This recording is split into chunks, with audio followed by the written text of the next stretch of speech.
egunero egunsentiarekin batera, milioika gazte kalera ateratzen dira euren bizitzari bide bat eman eta etorkizun oparo baten bila borrokatzeko gogoz.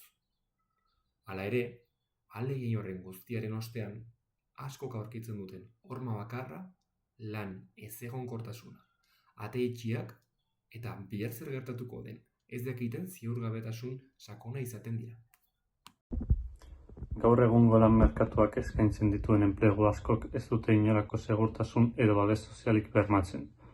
Hilabete bukaerara iristeko balio ez duten soldata apalak, atsedenik garbeko ordutegi amaigabeak eta etengabeko estresa dira gure gizarteko milioika pertsonaren eguneroko errealitate gogor eta isila.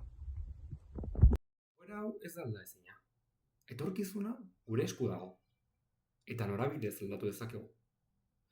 Kalitatezko hezkuntzaren aldeko apustua eginez, berrikuntza teknologikoak gizartearen mesedetan jarriz eta guztiontzako aukera berrentasuna bermaduz, kalitatezko lan duin eta egonkor gehiago sortzeko gai izango gara. Hazkunde ekonomikoak eta herrialdeen garapenak zoili daukate benetako zentzua eta balioa baldin eta gizarteko pertsona guztien bizi kalitatea hobetzeko balio badute. Inoratzean utziko ez duen etorkizun justuago eta jasangarriago bat eraikitzea ez da amets bat. Guztion artean lortu beharreko ardura kolektiboa baizik.